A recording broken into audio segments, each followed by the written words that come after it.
Uma boa noite a todos, sejam bem-vindos a este nosso encontro de formação sobre a campanha da fraternidade.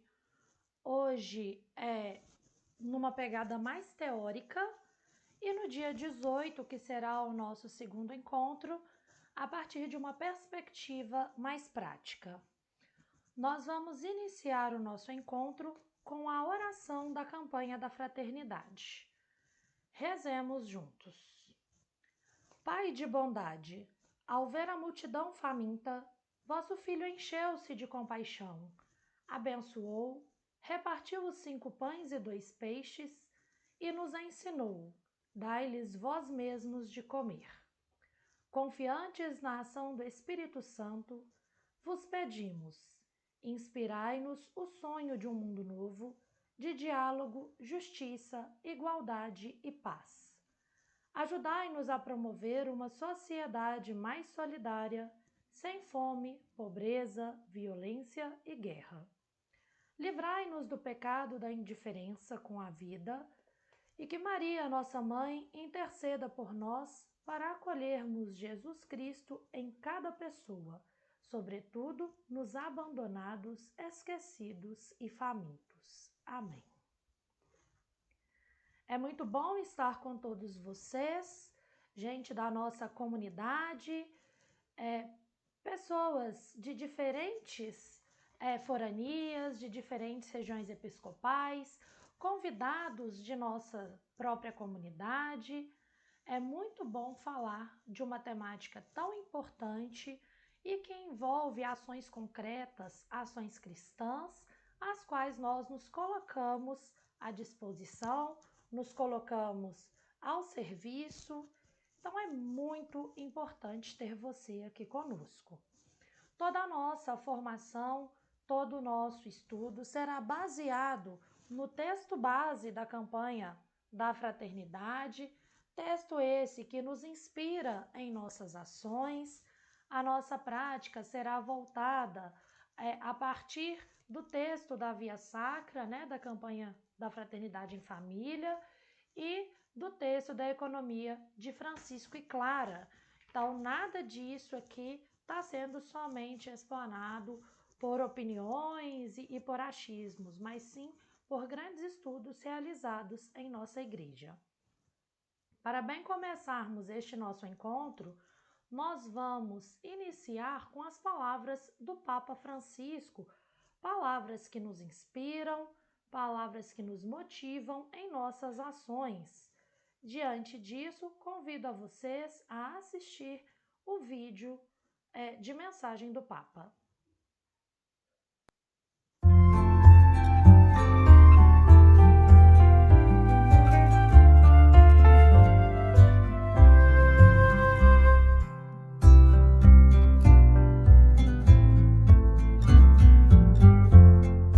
Queridos irmãos e irmãs do Brasil, todos os anos, no tempo da Quaresma, somos chamados por Deus a trilhar um caminho de verdadeira e sincera conversão, redirecionando toda a nossa vida para Ele, que amou tanto o mundo, que deu o seu Filho único para que todo o que nele crer não pereça, mas tenha vida eterna.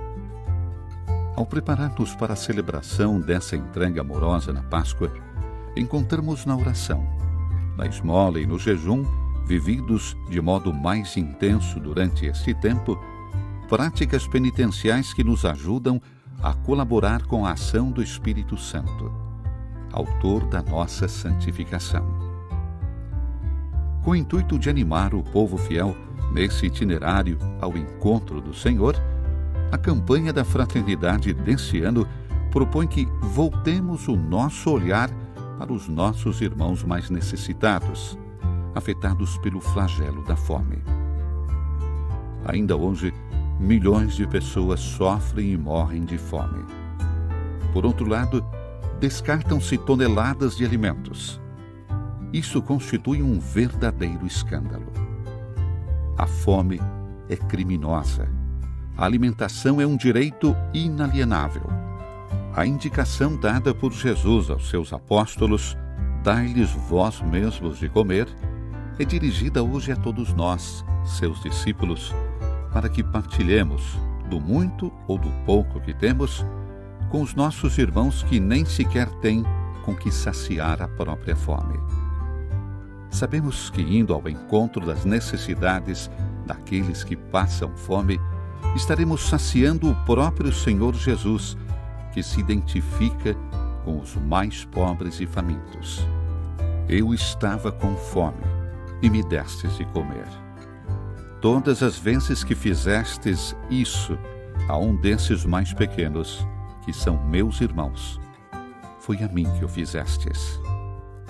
É meu grande desejo que a reflexão sobre o tema da fome, proposta aos católicos brasileiros durante o tempo quaresmal que se aproxima, leve não somente a ações concretas, sem dúvida necessárias, que venham de modo emergencial em auxílio dos irmãos mais necessitados, mas também gere em todos a consciência de que a partilha dos dons que o Senhor nos concede, em sua bondade, não pode restringir-se a um momento, a uma campanha, a algumas ações pontuais, mas deve ser uma atitude constante de todos nós, que nos compromete com Cristo, presente em todo aquele que passa fome. Desejo igualmente que essa conscientização pessoal ressoe em nossas estruturas paroquiais e diocesanas, mas também encontre eco nos órgãos de governo a nível federal, estadual e municipal, bem como nas demais entidades da sociedade civil, a fim de que, trabalhando todos em conjunto, possam definitivamente extirpar das terras brasileiras o flagelo da fome. Lembremo-nos de que aqueles que sofrem a miséria não são diferentes de nós. Têm a mesma carne e sangue que nós.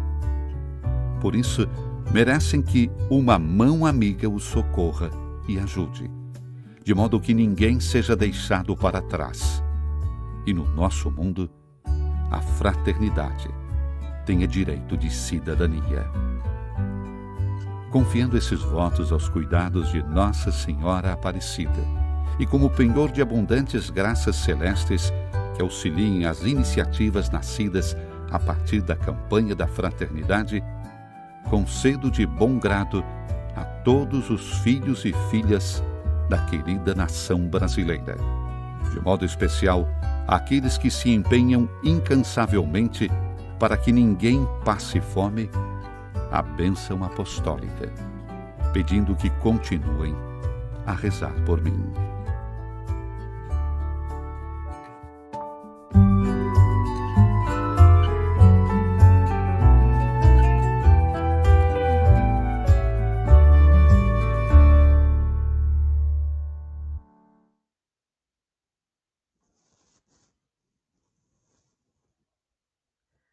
Bem inspirador, né, esse vídeo do Papa. E para a gente compreender melhor o que é que nós estamos fazendo aqui também, a gente precisa saber o que é a campanha da fraternidade, né? Até para a gente poder discutir a temática desse ano, para que a gente faça um bom percurso, nós vamos voltar lá atrás entendendo o que é a campanha, como que ela surgiu, qual a necessidade. Então, a campanha da fraternidade, ela surge da ideia de 3 padres responsáveis pela Caritas no Brasil, que em 1961 idealizaram um projeto para angariar fundos a fim de ajudar os pobres. E aí eles fizeram, né, esse projeto se tornar realidade. E aí em 1962, esse projeto virou realidade, mas apenas na cidade de Natal, no Rio Grande do Norte. Foi como um projeto piloto, assim, que precisaria de um teste. Só que funcionou tão bem, a ideia foi tão boa, e no ano seguinte, em 1963, 16 dioceses do Nordeste realizaram a campanha da fraternidade. Quando chegou em 1964, a grandiosidade desse projeto era tanta que tornou-se uma ação nacional de toda a igreja, né? E aí, na época, foi lançada com o tema Igreja em Renovação. Foi a primeira campanha da fraternidade no Brasil, né? Pensando aí o Brasil como um todo. Essa campanha da fraternidade, ela nasceu ali num contexto do Concílio Vaticano II, que iniciava ali um tempo de renovação na pastoral, né, da igreja como um todo. E por isso, a campanha da fraternidade acontece sempre no período quaresmal, período esse de conversão, de mudança, período de convite para a prática da justiça social, da solidariedade, da partilha e do amor ao próximo. Então, para cada ano da igreja no Brasil, para cada ano, né, como sociedade, a igreja aqui no Brasil escolhe um tema para a gente refletir durante esse período. No entanto, essa reflexão ela deve ser transformada em uma ação concreta de solidariedade e esses gestos de solidariedade devem ser praticados durante todo o ano e não apenas no período quaresmal, né? A ideia é que esses gestos possam transformar realidades de dor e sofrimento em possibilidades de esperança. E é por isso que a gente diz que a campanha da fraternidade é o momento de diálogo da igreja com toda a sociedade. É o momento da igreja sair da sua caixinha, de nós cristãos agirmos de fato em prol de uma sociedade mais justa e igualitária. E aí, como eu disse, por isso também não deve restringir apenas ao período quaresmal, porque a nossa ação cristã deve acontecer a todo momento, todos os dias da nossa vida. Afinal de contas, como cristãos, nós devemos ser sal da terra e luz do mundo. Bom, então, na verdade, essa fraternidade deveria ser algo em comum a todas as pessoas, né, que acolheram o Evangelho, que acreditam no Evangelho de Jesus Cristo e que seguem este Cristo. E por isso, se há necessidade de fazer uma campanha para que a fraternidade seja vivida, é porque todos nós, enquanto cristãos, enquanto sociedades, precisamos de uma verdadeira conversão. Se é preciso parar para pensar em uma campanha para que nós coloquemos em prática a fraternidade, nós não estamos vivenciando o Evangelho verdadeiramente, né? E daí a ideia de que essa campanha aconteça na quaresma. A cada ano a gente recebe esse convite à conversão.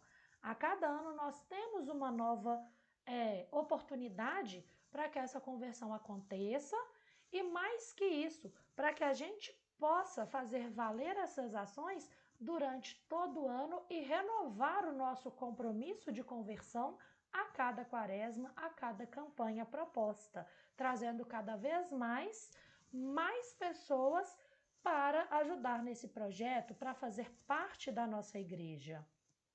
Afinal de contas, a gente está se preparando, né, no período quaresmal para viver a vida nova em Cristo ressuscitado, né, que faz novas todas as coisas. Se é um convite para a gente se preparar para fazer novas todas as coisas, já vale a reflexão de que essa novidade, de que essa boa nova comece também nas nossas ações, né? Vamos ver se esse ano cada um de nós consegue executar por mais tempo essa proposta da campanha da fraternidade, para que no próximo ano, quando a igreja lançar a nova temática, que nós possamos também, além de participar e de fazer valer, convidar novas pessoas para esse projeto de conversão.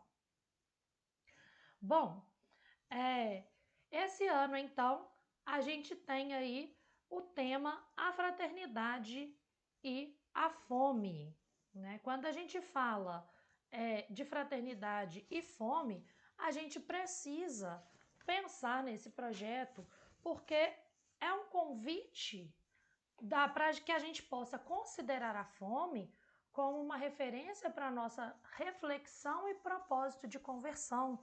Afinal de contas, existem muitas pessoas que estão passando fome em nosso Brasil. Existem muitas pessoas que estão sofrendo, né? Não só com a fome, mas com toda as consequências desse terrível mal. Bom, e a partir disso, a nossa reflexão, o nosso propósito deve ser baseado à luz do Evangelho, de ajudar, né, de auxiliar esses nossos irmãos a alcançarem a dignidade. Quando a gente fala, né, da nossa ação cristã, do nosso movimento de conversão, ele não pode ser uma ação individualista, né? Ele deve ser coletivo. Ele deve ser no intuito de considerarmos todas as pessoas que vivem na nossa sociedade, em especial o Brasil, porque é onde nós vivemos. A fome, ela é uma necessidade humana para todos nós, né? Enquanto necessidade humana, nós precisamos de alimento. E no caso, não só um alimento qualquer, um alimento que é o que está à disposição, mas uma alimentação digna, uma alimentação que de fato nos sustente, uma alimentação voltada para o bem-estar. Afinal de contas, a gente só consegue ajudar o outro, a gente só consegue aprender, a gente só consegue se envolver em outras ações se as nossas necessidades fisiológicas básicas estiverem supridas. E a fome é uma delas. Para além disso, nós também temos a fome de Deus, a fome de paz, de fraternidade, de verdade, de concórdia e de tudo aquilo que nos humaniza, que nos torna mais humanos para essa vida comum. Então, a gente fala de fome, necessidade física, mas fala também da fome de humanidade, da fome que nos humaniza. E o fato de ajudarmos ao outro, o fato de pararmos para refletir em maneiras de contribuir para uma sociedade mais digna, é também saciar uma fome de humanidade de cada um de nós. A fome, ela é um resultado da desigualdade social. Cada dia nós vivemos mais em uma sociedade capitalista. Sociedade essa que promove a cultura do ter e não a do ser. E nesse sentido, nós aumentamos essa desigualdade, onde os ricos estão cada vez mais ricos, onde quem tem quer cada vez ter mais, e o custo disso é tirar de quem tem menos, né? Ainda que prejudique outras pessoas para que se tenha cada vez mais, é assim que a gente age, né? Para que se tenha poder, para que se tenha dinheiro, para que se tenha coisas materiais, né? Então, essa fome, ela é resultado da desigualdade social. Quando a gente tem sobrando, certamente está faltando para alguém. Tudo aquilo que me sobra não me pertence, né? E Papa Francisco já dizia que não há democracia se há fome, justamente porque não há desenvolvimento, não há maneiras de procurar uma evolução social se existem pessoas passando fome, se existem irmãos que não estão com acesso a direitos básicos, como é o direito à alimentação. Certo? Bom, diante disso, nós vamos compreender os objetivos da campanha, né? O objetivo geral da campanha da fraternidade é sensibilizar a sociedade e a igreja para enfrentar o flagelo da fome sofrido por uma multidão de irmãos e irmãs por meio de compromissos que transformem essa realidade a partir do Evangelho de Jesus Cristo. O que isso quer dizer? Quer dizer que se nós vivemos o Evangelho, de fato, não deveria haver fome. E pensando nesse aspecto, nós queremos sensibilizar os cristãos, a igreja e, consequentemente, a nossa comunidade, o nosso bairro, a cidade, o estado, o país e assim sucessivamente, para olhar para esses nossos irmãos que não estão vivendo uma vida digna, né? Que não estão colhendo aí os frutos das ações cristãs, que não estão em dignidade comparada ao resto da sociedade. Para isso, foram estabelecidos, a igreja estabelece os objetivos específicos de como chegar àquele objetivo geral. Primeiro deles, compreender a realidade da fome à luz da fé em Jesus Cristo. Então, nós vamos analisar o Evangelho, nós vamos compreender as palavras de Jesus para que a gente possa, de fato, atuar em sociedade.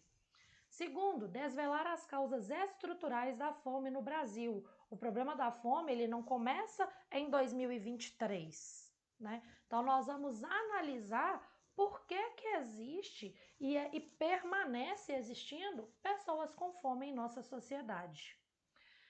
Terceiro, indicar as contradições de uma economia que mata pela fome. O Brasil, sendo o grande celeiro do mundo, nós temos uma produção capaz de sustentar toda a população e ainda sobrar. Diante disso, a gente tem a contradição de que tem muita gente com fome. Então, nós vamos analisar essas contradições, aprofundar o conhecimento e a compreensão da exigência evangélicas e éticas de superação da miséria e da fome. Se Cristo veio para que todos tenham vida e que a tenham em abundância, alguma coisa que está faltando, né? Na nossa prática e naquilo que a gente aprende na vida cristã. Então, nós vamos falar um pouco disso também. Acolher o imperativo da palavra de Deus que nos conduz ao compromisso e à corresponsabilidade fraterna. Se nós somos irmãos e irmãs em Cristo, nós precisamos cuidar uns dos outros. É dever do cristão auxiliar uns aos outros para que haja justiça, para que haja dignidade, para que haja paz. Próximo, investir esforços concretos em iniciativas individuais, comunitárias e sociais que levem à superação da miséria e da fome no Brasil. Então, nós vamos falar de compromissos do que eu posso fazer, do que nós podemos fazer e do que a sociedade como um todo, pensando em representantes políticos, em representantes sociais, o que a gente pode fazer para superar a miséria. Estimular iniciativas de agricultura familiar agroecológica e a produção de alimentos saudáveis, porque para além de cuidar dos nossos irmãos, precisamos cuidar da nossa casa comum. Cuidar da nossa casa comum é cuidarmos uns dos outros. Reconhecer e fomentar iniciativas conjuntas entre comunidade de fé e outras instituições da sociedade civil organizada. Então, é ir além das paredes da igreja, é ir em instituições sociais que podem auxiliar o nosso projeto de campanha da fraternidade. E mobilizar a sociedade para que haja uma sólida política de alimentação no Brasil, garantindo que todos tenham vida. Muitas vezes a gente fala assim, mas os políticos não fazem nada para ajudar. Mas nós, enquanto cidadãos, enquanto seres votantes, o que é que a gente faz para cobrar os compromissos assumidos? Né? Nós também somos parte da sociedade, nós somos cidadãos, nós temos esse direito dessa cobrança de uma política igualitária, de uma política, de um compromisso que acabe com a fome, né? Então, nós também precisamos estar atentos a isso. Bom, diante de tudo isso, nós vamos aí então analisar o cartaz da campanha da fraternidade, para que a gente possa entrar de fato em toda essa perspectiva. Quando a gente olha para o cartaz da campanha, a princípio a gente já tem as cores ali, né? Um amarelo, um verde que vai desvanecendo, né? Que vai ali entrando em cores mais claras, mais escuras, mas amarelo e verde. Amarelo e verde que representam a cor do nosso país, né? Que representam as cores da nossa bandeira, significando então que esse projeto é um projeto nacional, cujo, logo em cima a gente tem o tema, né? Cujo tema é fraternidade e fome, ou seja, associando a fraternidade e a fome no Brasil, né? No fundo, a gente tem o mapa do Brasil, né? Já reconhecemos ali, não só pelas cores, mas pelo formato do mapa. Acima dele, nós temos as mãos de homens e mulheres que batalham ali para ajudar um ao outro, né? Essas mãos carregam ali o arroz e o feijão, alimentos básicos da nossa sociedade, né? Alimentos que saciam, o que a gente fala que não pode faltar na mesa do brasileiro, né? E a lateral a gente tem ali a frase do lema, dai-lhes vós mesmos de comer. Então nós temos brasileiros e brasileiras contribuindo para a erradicação da fome a partir da alimentação básica, mostrando que não cabe somente aos governos, mas que cabe também a nós esse exercício de fraternidade. Essas mãos que repartem dão vida à solidariedade guiada pela fé. Esse arroz, esse feijão, passado ali de mão em mão, né, mostra que esse alimento pode chegar a todos, né?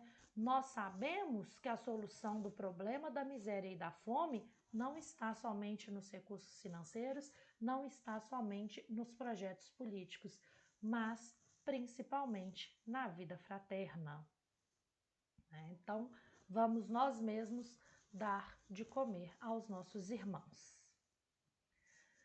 Bom, passada então a fala do cartaz, nós vamos analisar o hino da campanha da fraternidade. E para que a gente possa fazer isso, nós vamos assistir ao clipe oficial do hino da campanha.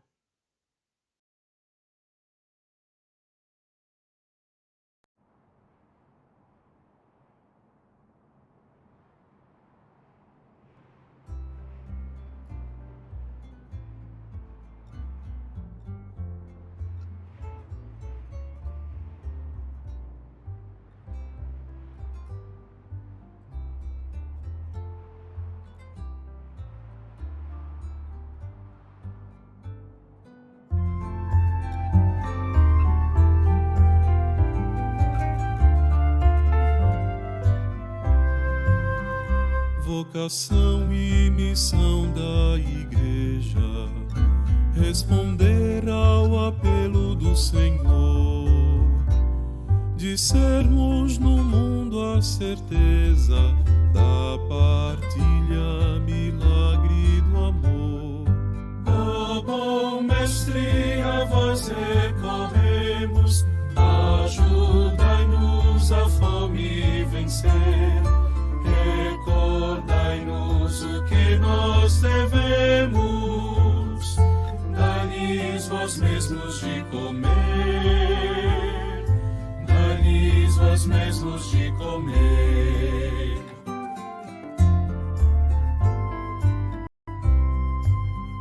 Jesus Cristo, pão da vida plena, em sua mesa nos faz assentar e sacia nossa pobreza para o mundo mais justo formar.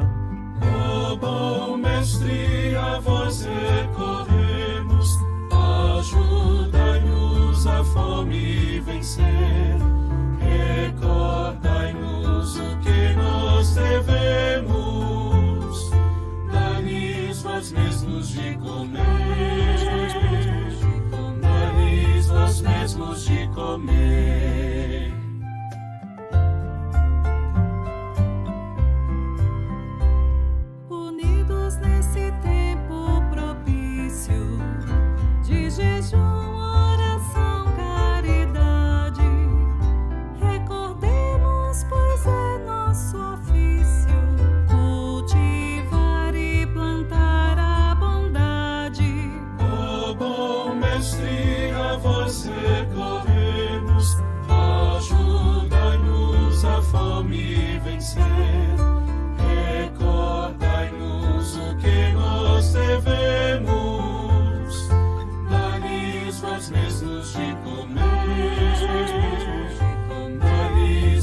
mesmos de comer.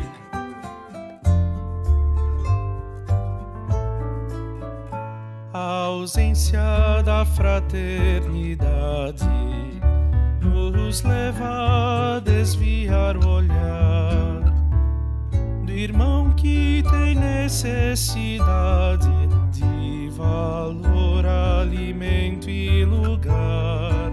Ó bom mestre, a vós recorremos, ajudai-nos a fome vencer. Recordai-nos o que nós devemos, dai-lhes vós mesmos de comer. Dai-lhes vós mesmos de comer.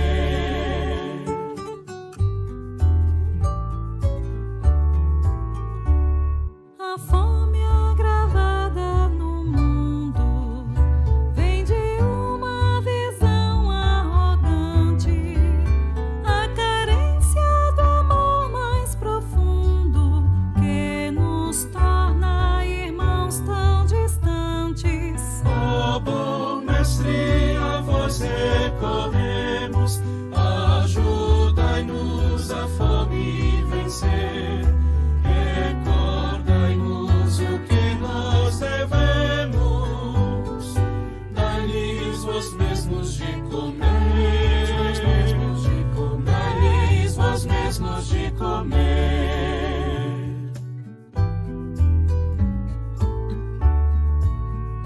Nas cidades, em todo lugar, que se abra o nosso coração, alegria de poder partilhar o pão nosso em feliz oração. Ó bom mestre, a vós recorremos, ajudai-nos a fome vencer. Recordai-nos o que nós devemos, dai-lhes vós mesmos de comer. Dai-lhes vós mesmos de comer.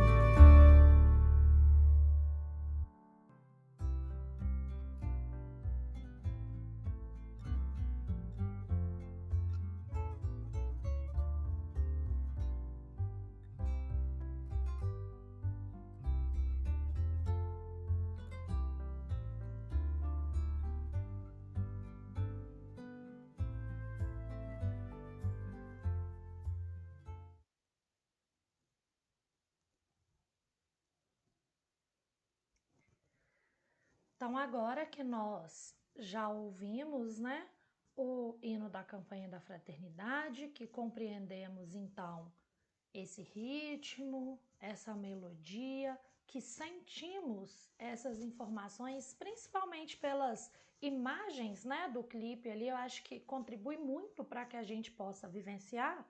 Nós vamos analisar aí a letra da música.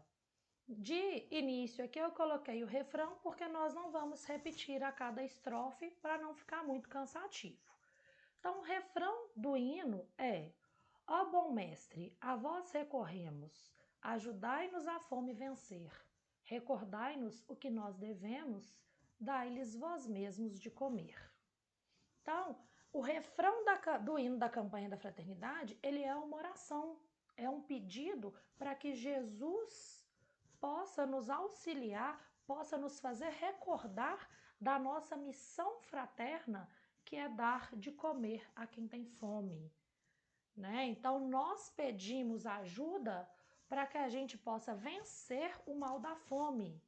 E aí Jesus nos recorda, né, que nós também somos responsáveis por essa missão, que nós também precisamos fazer a nossa parte.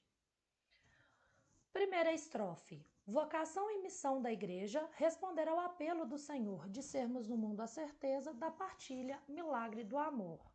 Ora, se nós somos uma igreja, se nós somos cristãos que prezam pela igualdade, que prezam pela justiça, pela dignidade, Então, enquanto cristãos, enquanto missionários, porque todos nós somos missionários pelo nosso batismo, né? Nós precisamos exercitar essa nossa vocação de ser igreja. Nós precisamos ser milagre do amor. Então, aqui a gente já tem esse reforço de quem nós somos enquanto cristãos. Segunda estrofe. Jesus Cristo, pão da vida plena, em sua mesa nos faz assentar e sacia a nossa pobreza para um mundo mais justo formar. Jesus nos diz: eu sou o pão da vida, quem vem a mim não terá fome. Se nós vamos até Ele todos os dias, se nós o buscamos para saciar essa nossa fome, essa fome de Deus, essa fome de paz, essa fome de justiça, né? E Ele nos sacia da nossa própria pobreza de espírito, nós, enquanto seres saciados em Deus, precisamos formar um mundo mais justo, precisamos concretizar o seu projeto de amor. Terceira estrofe. Unidos nesse tempo propício de jejum, oração, caridade, recordemos, pois é nosso ofício cultivar e plantar a bondade. Tempo propício, tempo quaresmal, tempo de conversão, tempo em que nós somos convidados ao jejum, à oração e à prática da caridade. Padre Ivanildo fala, né, também como sinônimo, a esmola. Então é nosso dever plantar essa bondade, plantar esse amor. Estrofe 4.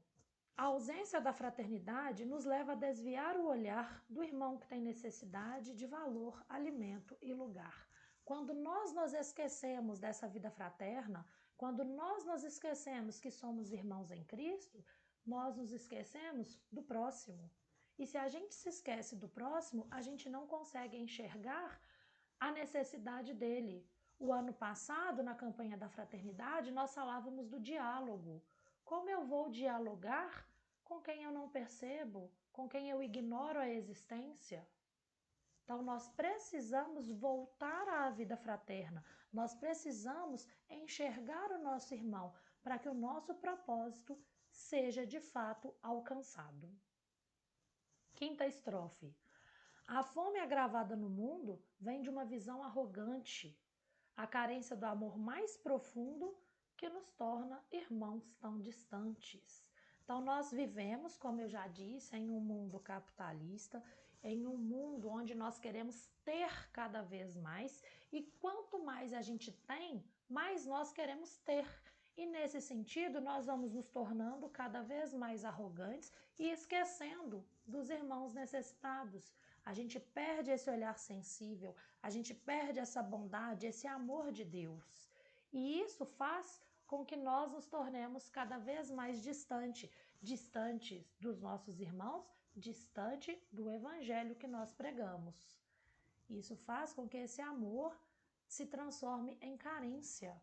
Carência nossa da fome de Deus, carência dos nossos irmãos da fome fisiológica, da fome física, da necessidade humana. Estrofe 6. Nas cidades e em todo lugar que se abra o nosso coração a alegria de poder partilhar o pão nosso em feliz oração. Então, voltando lá ao refrão, né, que o bom mestre, a quem nós recorremos, nos ajude a vencer essa fome, para que assim como é proposto na sexta estrofe, o nosso coração se abra, né?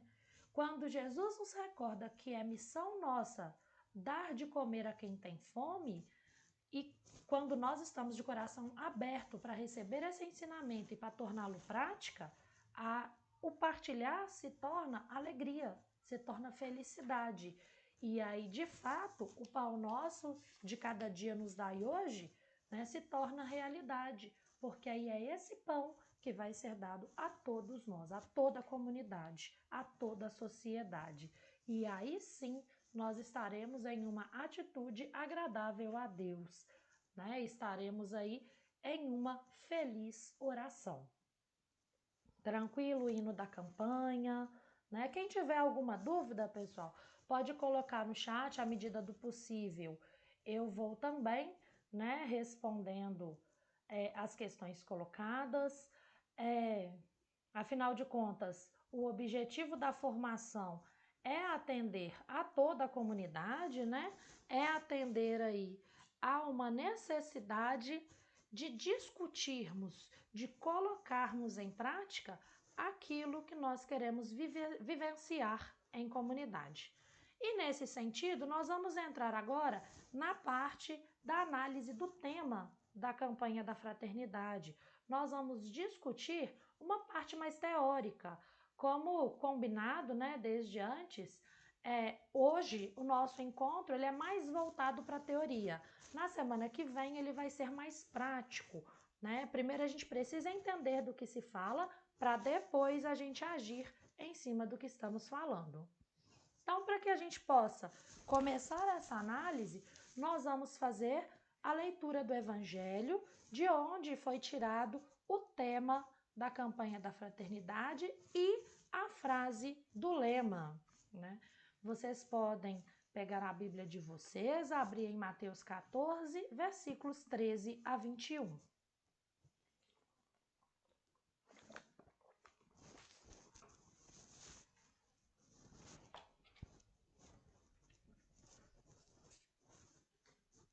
Imagino que todos tenham encontrado, né?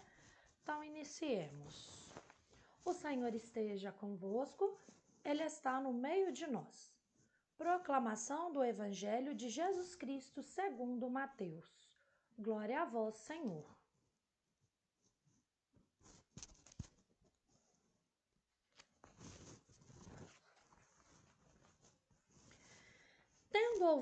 Tendo ouvido isso, Jesus retirou-se dali e foi de barco a um lugar deserto à parte. Quando ficaram sabendo, as multidões saíram das cidades e seguiram a pé. Ao desembarcar, Jesus viu uma grande multidão.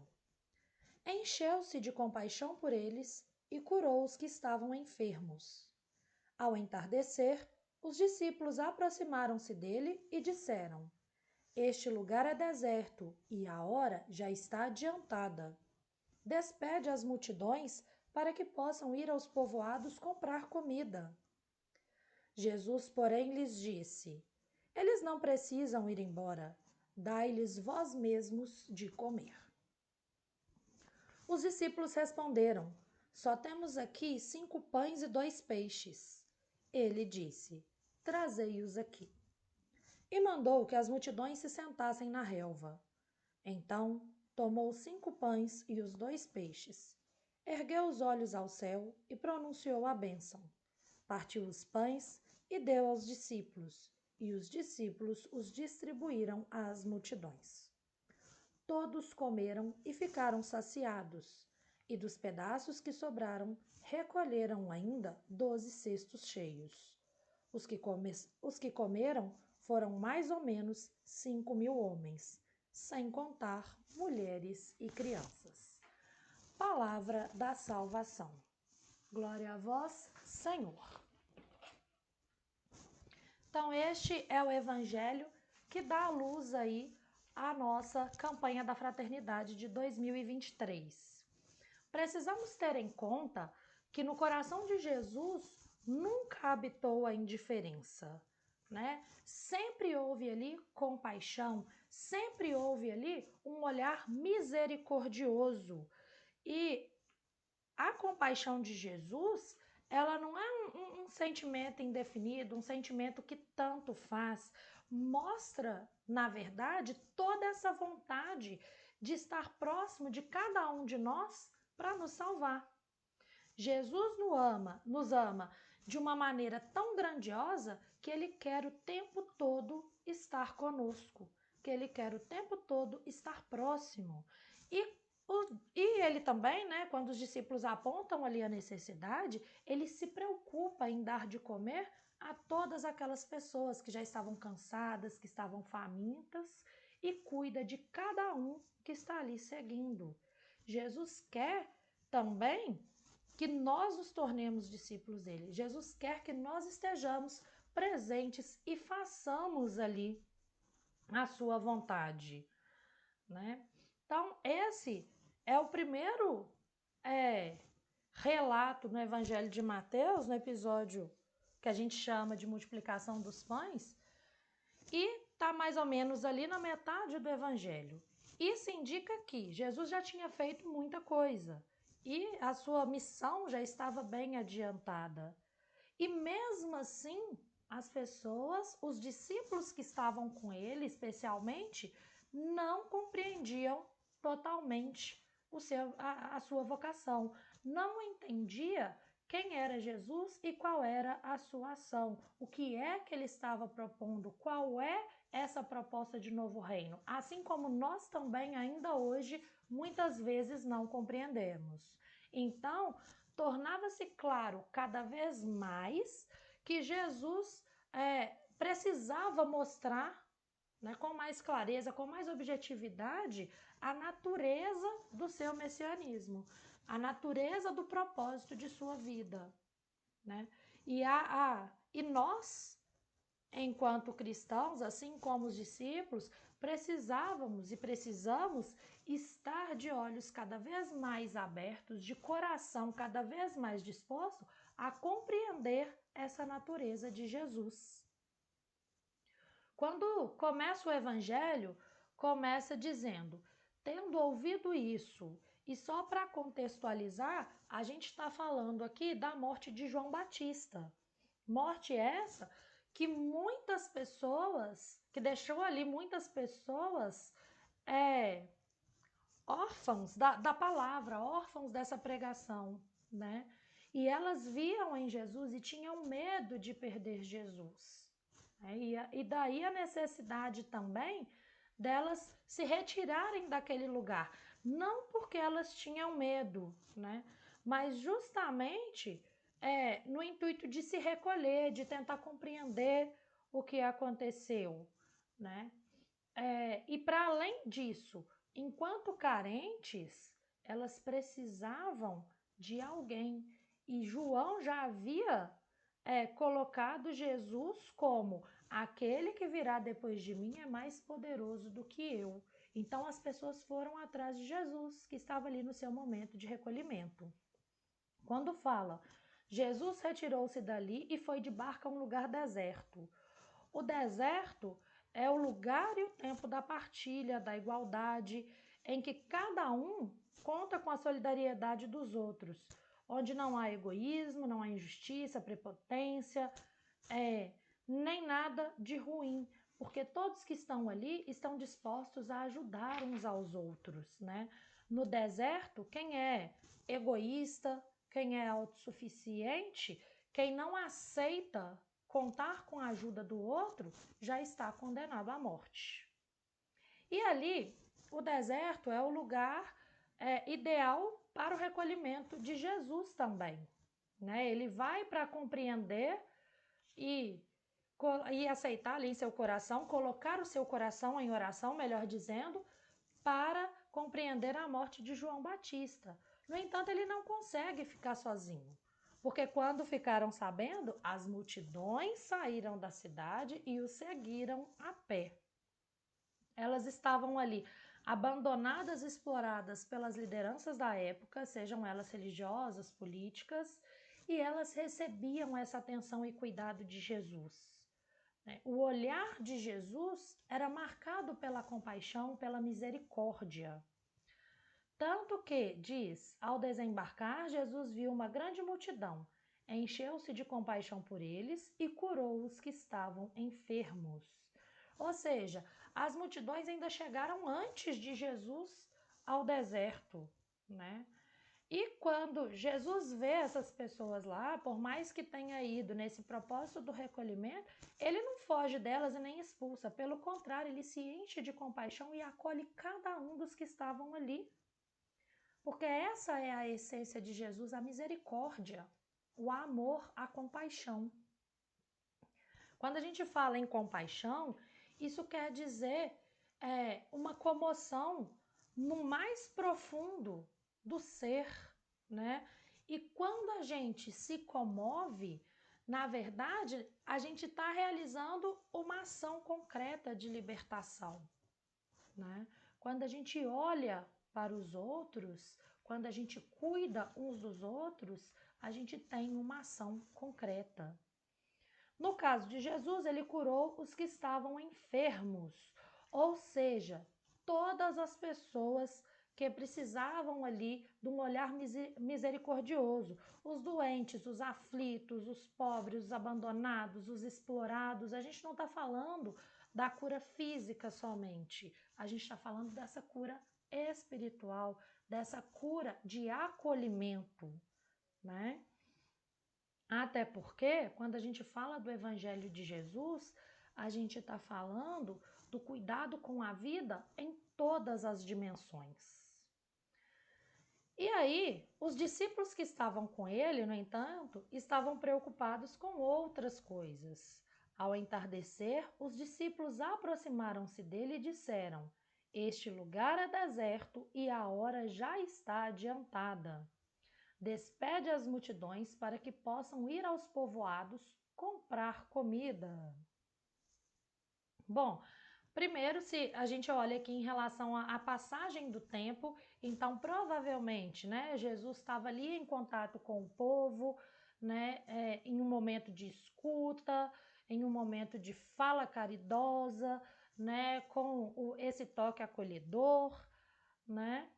E aí, diante disso tudo, os discípulos, assim como nós, veem ali uma outra preocupação. Olha, esse povo tem que comer, a gente não tem comida, vamos mandar todo mundo embora? Já tá tarde, já vai ficar de noite, vai ficar mais difícil de conseguir alimento, vamos mandar todo mundo embora? E aí a gente percebe que mesmo estando com Jesus há muito tempo, assim como nós que há muito tempo frequentamos a igreja, estudamos o evangelho, eles não haviam compreendido a lógica da partilha e da solidariedade. E por isso Jesus lhes diz: eles não precisam ir embora, dai-lhes vós mesmos de comer.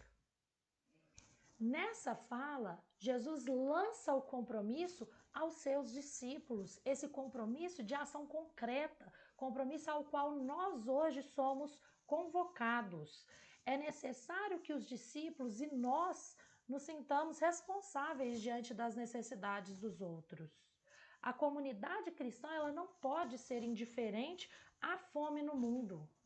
A mensagem de Jesus, ela é um programa de vida que contempla a dimensão do material inclusive. E pensando nisso, saúde e alimentação deve ser prioridade na nossa prática cristã. Quando Jesus fala isso, os discípulos ficam envergonhados, né, nessa advertência.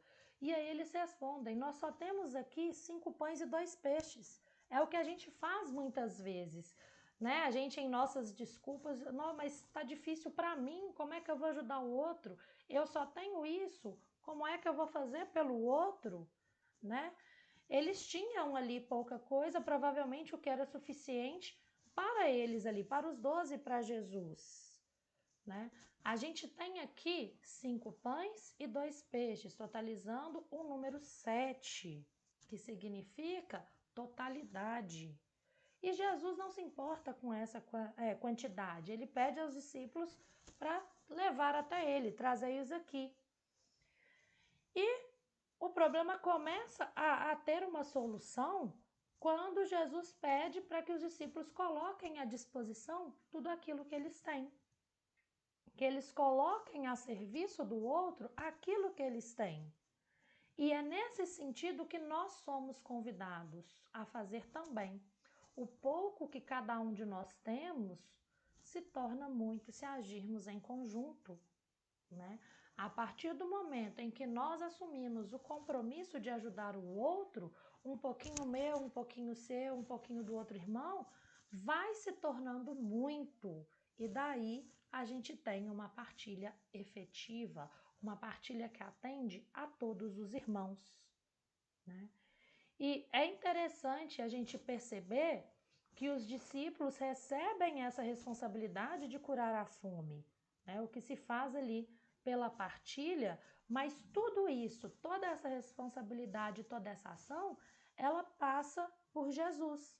Na continuação diz assim: mandou que as multidões se sentassem na relva. Então tomou os 5 pães e os 2 peixes. Ergueu os olhos ao céu e pronunciou a bênção. Partiu os pães e deu aos discípulos. E os discípulos os distribuíram às multidões. Jesus toma essa iniciativa. Jesus é o pastor dessas ovelhas perdidas que se sentem abandonadas. Ele faz ali os mesmos gestos que ele se repete lá na última ceia, lá no caminho de Emaús, né? A comunidade cristã, ela nasce e renasce todos os dias em todas as celebrações do memorial do mistério pascal de Jesus, ao qual nós chamamos de missa, né? Quando a gente faz a comunhão eucarística, quando nós participamos do banquete do Senhor. Então, viver a comunidade com Cristo é totalmente oposto a permanecer ali passivo, alheio à vida todos os dias, né? Se nós nos alimentamos em Cristo, nós somos convidados a ser um novo Cristo e, portanto, é nossa função repartir, distribuir, compartilhar uns com os outros, né, em nossa vivência cotidiana. Bom, e aí, como resultado dessa partilha, todos comeram e ficaram saciados, e dos pedaços que sobraram, recolheram ainda 12 cestos cheios. Então, a gente tem aí todo um processo. Então, Jesus, a partir do seu olhar compassivo, passa essa responsabilidade para os discípulos, provoca neles essa disposição, né, de contribuir, de colocar a serviço tudo que eles têm, e aí faz uma ação de graças a Deus até o momento da partilha em que todos ficam satisfeitos. A gente considera abundância quando não só oferecemos o que possuímos, mas ao mesmo tempo atendemos às necessidades uns dos outros. E quando a gente tem e oferece ao outro e o outro passa a ter, nós temos uma vida em abundância, sobra para todo mundo, né? O alimento é sempre um dom de Deus. E pensando nisso, o dom de Deus ele não pode ser desperdiçado. Então a gente precisa recolher. A quantidade recolhida, os 12 cestos, significa que quando a partilha é praticada, tem alimento para todo mundo. Então, esse não deve ser um ato isolado, mas uma prática constante no nosso dia a dia. Aquilo que eu falava lá no começo, se está sobrando na minha casa, se está sobrando na minha mesa, está faltando para alguém. Eu estou usufruindo de algo que não é meu, de algo que não me pertence. E aí, ao final, ainda tem essa referência, né? Os que comeram foram mais ou menos 5.000 homens, sem contar mulheres e crianças, né? Então, a gente tem aí esse ensinamento de um resultado surpreendente da ação concreta de solidariedade, da ação concreta da partilha, né? E a gente tem aqui uma amostra de que todos os lugares, de que toda comunidade tem algumas prioridades e, nesse caso, a fome. Nós precisamos colocar primeiro à disposição, nós temos a responsabilidade de construir o mundo, de transformar esse mundo, né? E nesse sentido é que nós vamos falar da realidade da fome, né? A fome ela é uma realidade em nosso país. Uma multidão de brasileiros sofrem com esse problema todo dia, né? E pensando que o Brasil ele é o grande celeiro do mundo, porque ele é recorde em produção de milho, de soja, de trigo, de cana, de açúcar, de carne. Se a gente é recordista em produção de alimentos, como é que pode faltar alimento para o nosso povo, né? Como é que pode faltar dignidade para quem mora no nosso país?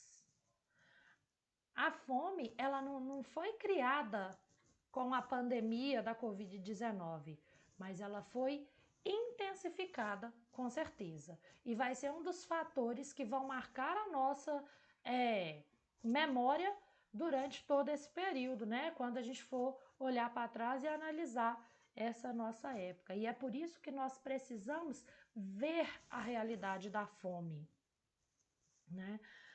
Ainda que tenha pessoas que vejam a fome como não pertencente a uma realidade da igreja, ainda que tenha pessoas que acreditem que saciar da fome seja um projeto comunista, não, gente, é um projeto cristão, é um projeto evangélico, é um projeto dentro do que nós acreditamos, né, que é Jesus Cristo. E a quaresma é o período propício para que a gente tenha esse olhar. Bom, dito isso, nós vamos analisar ali o direito humano à alimentação adequada.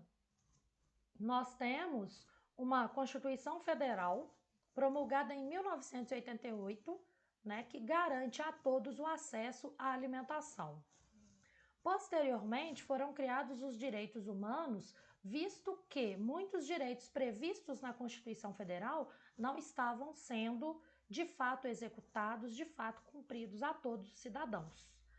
Um dos direitos básicos é a alimentação adequada. Então, os direitos humanos, eles existem para assegurar aquilo que não está sendo cumprido na Constituição. Só que não é função somente dos membros da Comissão de Direitos Humanos. O direito humano é para todo mundo, então é função também de todos nós, né? Pensando nesse sentido, a gente deve assegurar a todas as pessoas condições básicas para uma vida digna. Uma vida com acesso à liberdade, à igualdade, ao trabalho, à terra, à saúde, à moradia, à educação, à água e a alimentos de qualidade, entre outros serviços essenciais. Quando a gente fala de alimento de qualidade, a gente está falando de uma alimentação adequada, uma alimentação que tem a base de carboidratos, de vitaminas, de proteínas, né, para manter a saúde, para manter uma mente propícia, aberta à educação, à condição de trabalho, de aprendizagem, né? Então a gente está falando do direito básico da alimentação. E por que essa temática também? Quando a gente olha para os números do Brasil em relação à fome, em abril de 2022, apenas 41,3% dos domicílios brasileiros tinha seus moradores em segurança alimentar.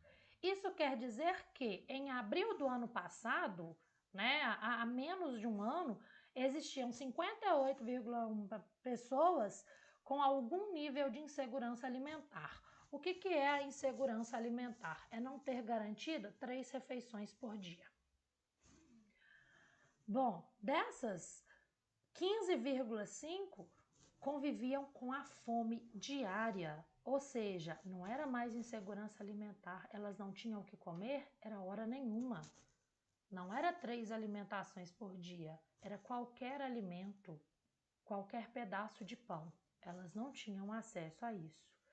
Em números, isso quer dizer que 211,7 milhões de brasileiros e brasileiras viviam em insegurança alimentar, seja ela leve, moderada ou grave, né? E 33 milhões de pessoas enfrentam a fome no Brasil. Essa fome que mata todos os dias.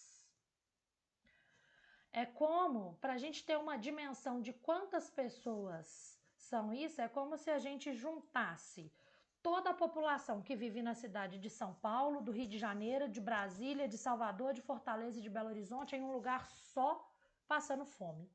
Só para ter uma ideia assim, de quantas pessoas a gente está falando, né? Então é muita gente, né?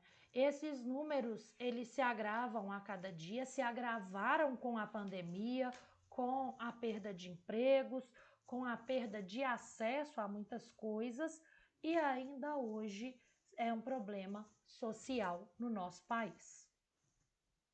Mas quais são as causas? Elas, como eu disse, elas não começaram na pandemia, né? Elas se agravaram. Quais são as fomes? Qual é a causa, então, dessa realidade da fome, desse desastre, né, das pessoas? Uma das principais dela é a estrutura fundiária, ou seja, como que a terra foi distribuída desde o começo da existência do Brasil. Quando a gente está falando da terra aqui, gente, eu estou falando do espaço em que as pessoas adquirem financeiramente para viver, para plantar, né, para ocupar. E, por exemplo, nos países cuja ocupação foi bem antiga, a gente teve, por exemplo, na Europa, as terras rurais, elas foram divididas em pequenas áreas para produção familiar e para o consumo local. Nos países de ocupação mais recente, especialmente no Brasil, que apesar de ter mais de 500 anos, é uma ocupação recente, a ocupação dessa terra, ela é olhada para a produção e para a exportação, né? Então, quando vem, por exemplo, os portugueses para pegar o ouro, para pegar pau-brasil, tal, é para exportação, é para produzir, para mandar para fora. Então, desde o começo, a gente já tem essa estrutura fundiária. E quando a gente tem a distribuição de terras, a gente tem ali preferencialmente as descendências portuguesas, enquanto os negros que tinham sido escravizados quando libertos precisavam se valer da ocupação de pequenos espaços para garantir a própria sobrevivência, né? Isso nos dias de hoje faz com que nós tenhamos uma política agrícola perversa. Em que sentido? No sentido de colocar esse sistema de produção a serviço de um sistema econômico de um sistema econômico financeiro que visa lucro. Então a gente ainda mantém essa proposta de produzir para exportar, para vender, né? E é por isso que o Brasil é considerado o grande celeiro do mundo, porque se produz aqui para exportação, né? Isso faz com que o número de pessoas que aceitem o subemprego seja cada vez maior. Isso quer dizer que muitas pessoas trabalham em um serviço análogo à escravidão, né? Que acabam aceitando muitas coisas para não passar fome ou para garantir o mínimo de sustento para sua família, o que contribui para essa política perversa salarial, em que o trabalhador precisa levantar muito cedo, trabalhar muito para ganhar um salário mínimo que muitas vezes não dá para garantir o aluguel, o alimento, o gás, a água, a luz, a educação, a saúde. Ou seja, um salário perverso que não permite o acesso a direitos básicos. E dentre os direitos básicos, a gente tem inclusive o lazer. Bom, a fome também, ela tem suas causas pensando nos comportamentos morais que são lamentáveis, que é um comportamento egoísta, que só busca o dinheiro, que só busca o poder, que valoriza essa imagem pública, né? E que acaba fazendo com que as pessoas percam esse sentido aí do serviço da comunidade para se beneficiar exclusivamente, né? E às vezes, para fazer isso, em algum grau, acontece também a corrupção. Bom, quando a gente fala, né, dessa carência de nutrição, do analfabetismo, dos partos precoces, dessa precariedade de emprego, isso tudo também é consequência sociocultural da fome, que vem dessa cultura do ter e não do ser. Fora o desmonte, né, de todo o Sistema Nacional de Segurança Alimentar e Nutricional. Quando a gente tem ações políticas e econômicas que prejudicam o povo brasileiro, a gente tem também consequência no prato de cada um dos nossos irmãos, né? Então, as raízes da fome estão principalmente nessa distribuição de renda desigual, nessa distribuição de terras desigual, nessa distribuição de riquezas como um todo que acontece de forma desigual no nosso país. Bom, então, falando isso tudo, falando dessas causas, nós vamos falar da geopolítica da fome no Brasil. A gente tem com maior força essa fome, essa precariedade nos ambientes rurais, né, em que muitos irmãos enfrentam a dificuldade no dia a dia. Então, a gente tem, vou colocar alguns números, 25,7% das famílias em insegurança alimentar grave moram na região norte, 21% no Nordeste. Além disso, a gente tem essa insegurança alimentar considerada em outras condições de desigualdade. Então, a gente tem 43% das famílias com a renda de até 1/4 do salário mínimo. Lembra lá do subemprego que eu falei de aceitar salários cada vez mais precários para poder tentar garantir algum sustento? E ela atinge mais as famílias que têm mulheres como responsáveis ou aquelas em que o chefe familiar, o provedor da família, se denomina de cor preta ou parda.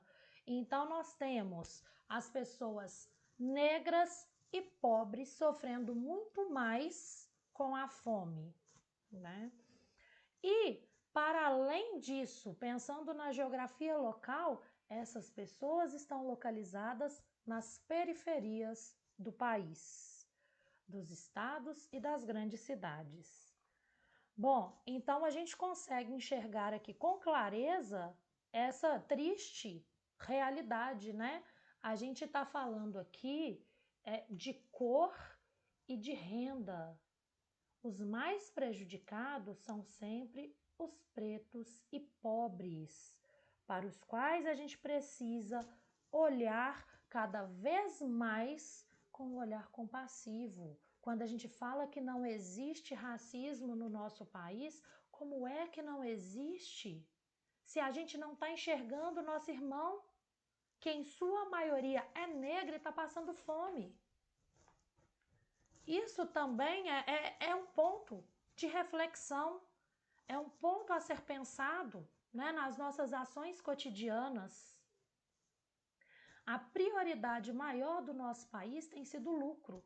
Então, a gente precisa ter esse olhar diferenciado.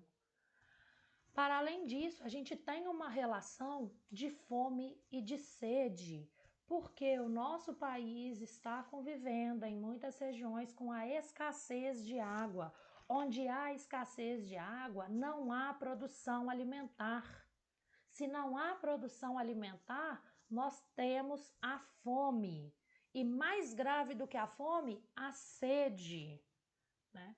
Então, não será possível garantir a segurança alimentar se não garantirmos também a segurança hídrica, a segurança de que essa água chegue a todos os lugares. Para além disso, a gente tem a relação do crescimento demográfico, que quer dizer o crescimento da população, né? A densidade demográfica, ela não justifica a fome, até porque nós temos países e regiões muito mais povoadas do que o Brasil que têm fonte de alimento para todos os seus moradores, né? No entanto, a densidade demográfica provoca um desequilíbrio de produção. Aliado isso à nossa má gestão econômica social, a gente tem um país que tem fome, né? E a gente tem a relação da fome com a moradia, uma vez que elas andam sempre juntas. Se eu não tenho uma casa para produzir meu alimento, eu vou produzir esse alimento onde? Né? A gente precisa olhar para todas essas questões para pensar em análise de fome, para pensar em por que o nosso país tem esse número grande de irmãos com fome. E as consequências disso tudo é essa desestabilidade econômica, financeira, de toda uma cidade que vai acabar vivendo em violência, né? Seja ela aí localizada no campo ou na cidade. A violência acaba sendo uma consequência da fome, né? Há diversas outras consequências, como por exemplo, a, a doença crônica, né? Porque muitas vezes algumas delas vêm desse acesso a alimentos ultraprocessados que não são saudáveis, né? Então a gente tem, por exemplo, a partir da alimentação de ultraprocessados, a gente tem doenças como diabetes, cardiovasculares, hipertensão, câncer, né? E até mesmo depressão e ansiedade. Os alimentos ultraprocessados prejudicam o funcionamento do nosso organismo, prejudica o desenvolvimento de hormônios, prejudica o desenvolvimento de elementos químicos que fazem o bom funcionamento mental e físico acontecer.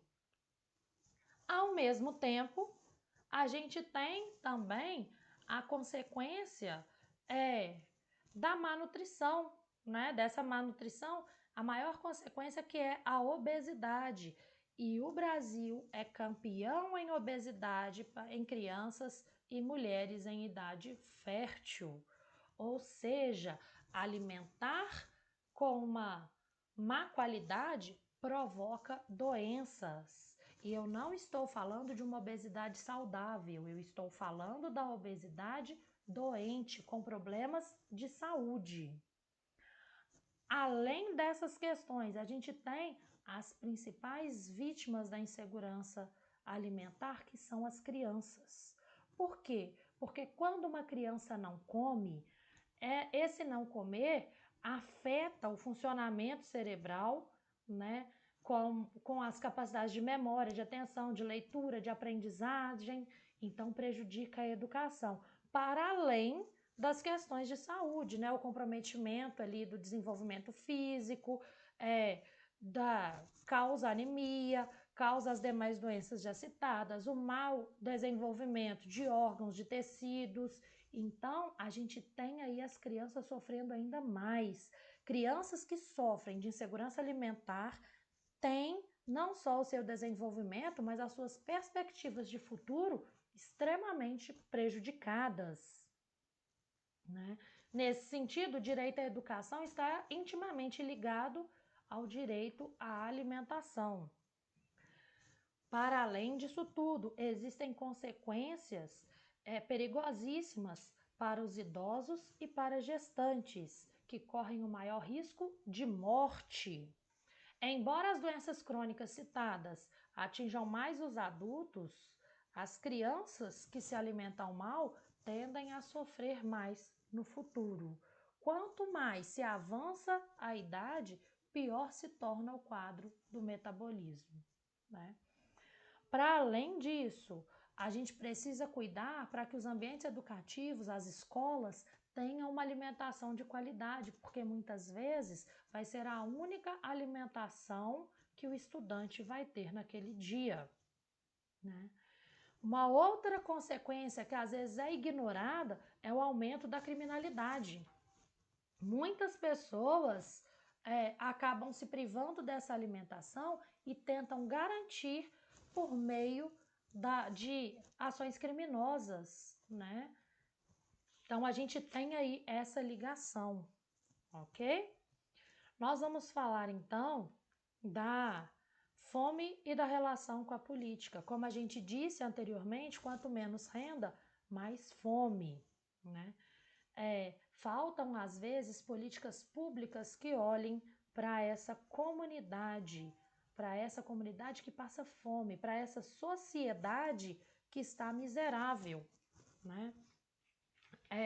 Quando eu falo de políticas públicas, políticas que olhem para essa agricultura, que taxem os proprietários de maiores riquezas, que façam uma distribuição mais justa dessa alimentação, que façam programas financeiros que subsidiem a procura por emprego, porque muitas vezes a pessoa não tem condição de pagar um ônibus para ir fazer uma entrevista de emprego, né? Então está faltando política pública.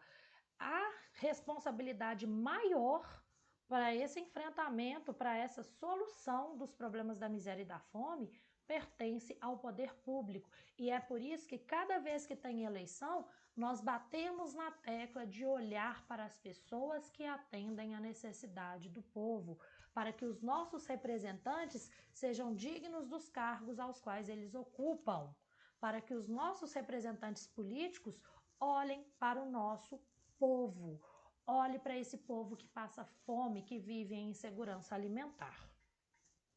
Bom, para além disso, a gente ainda tem o cuidado com a nossa casa comum. Quando a gente fala da casa comum, nós estamos falando do planeta Terra. Então, a fome, ela também tem implicações ecológicas. Ela destrói esse projeto da casa comum, né? Algumas pessoas discordam disso, mas se eu não tenho atitudes solidárias, se eu tenho atitude de desperdício, para onde vai tudo aquilo que está sendo desperdiçado? Onde é descartado tudo? Onde é que está sendo desmatado para fazer campo de plantação? Onde é que está sendo desmatado para criação de gado, de exportação? Na nossa casa comum. Então, a gente não está tendo um olhar ecológico para a nossa casa comum, né? E se a gente não olhar agora, nós vamos ter aí um outro problema no futuro, né? Para além dessas questões de desmatamento, de descarte, a gente ainda tem o uso de agrotóxicos, né? Que prejudica não só a alimentação que vai ser consumida, mas também o solo, os lençóis freáticos, ou seja, as próximas comidas que virão e a nossa água, né? A gente tem essa cultura de que está tudo bem, mas não está. Nós precisamos olhar para aquilo que a gente produz com qualidade, um olhar compassivo, fazer uma produção mais saudável, evitar esse descarte, evitar o desmatamento, para que lá no futuro a gente não tenha problemas em relação a isso. Como eu disse também, uma outra questão relacionada à fome é a educação, né? A escola, né, e todos os cursos aí complementares precisam aperfeiçoar e aprofundar os bons hábitos humanos, né, dando razão para eles, explicar a necessidade desse novo olhar para a casa comum, né, para que a gente vença não só a fome, mas o desperdício, para que o que a gente faça agora a gente possa colher lá no futuro. Bom, apesar de ter falado tanta coisa, existem algumas coisas sendo realizadas já, alguns movimentos que estão sendo realizados para o combate à fome.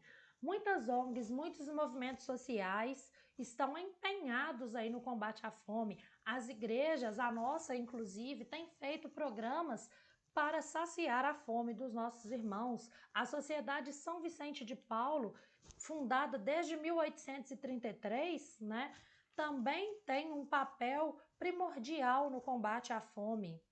A Caritas do Brasil, desde 1956, também olha para esse combate à fome, à miséria, à pobreza, às injustiças, né, com campanhas aí emergenciais, implementação de projetos produtivos comunitários, né? Nós temos as comunidades eclesiais de base de São Paulo que olham para essa questão também. Tem a Pastoral da Criança, que foi fundada em 1983 e desde então visa, né, cuidar das nossas crianças, cuidar para que não haja desnutrição, para que tenham uma vida digna, de qualidade, né? Durante a pandemia, o MST, o Movimento dos Trabalhadores Sem Terra, entre tantos outros, fizeram produções que assistiram os nossos irmãos, né? Nós tivemos aí ações importantes para o combate da fome, né? o movimento dos trabalhadores sem teto agiram também nessa produção de alimento para aqueles que não têm onde morar, né? Para além disso tudo, a gente tem o Programa Mundial de Alimentos, e são só alguns exemplos. A fome, ela vem sendo combatida aqui no Brasil. A gente tinha desde 2003 a estratégia Fome Zero, que tinha o objetivo aí de erradicar a fome, de reduzir a pobreza extrema, e agora em 2023 esse programa volta à ativa, né? A CNBB, ela traz aí alguns projetos como o Fundo Nacional de Solidariedade, que nós vamos falar no próximo encontro, né, para poder auxiliar as situações de insegurança alimentar. Para além disso tudo, a gente também vai falar dessa economia solidária, essa economia de troca que já acontece e precisa continuar acontecendo, que é uma economia colaborativa em que nós visamos ajudar uns aos outros. Ela tem crescido muito no mundo, e especialmente aqui no Brasil, né? E tem auxiliado os nossos irmãos e irmãs. Precisamos também pensar nessa economia de comunhão. O que seria isso? Produzir riquezas em prol de quem se encontra em dificuldade e fomentar uma nova cultura em que a economia não seja atrelada ao individualismo, né, para esse crescimento de desigualdades. Então, essa economia de comunhão, ela vem desde 1991 e acontece nas regiões marcadas pela pobreza extrema, né? A gente tem aí esse projeto para garantir a alimentação, para garantir uma produção mais saudável, né? E ainda hoje a gente tem essa economia de comunhão. Em 2019, Papa Francisco fez uma convocação para que em março de 2020 muitos jovens se reunissem na Itália, né?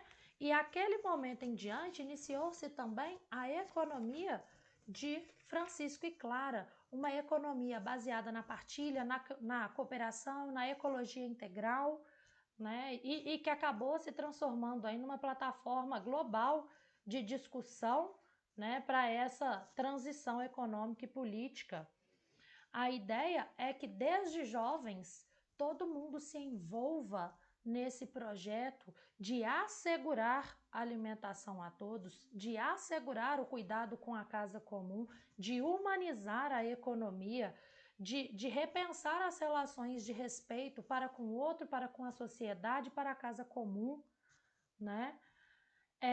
De trazer um novo protagonismo para as pessoas que hoje são excluídas, né? E é importante pensar que onde todos são irmãos, não há lugar para a fome.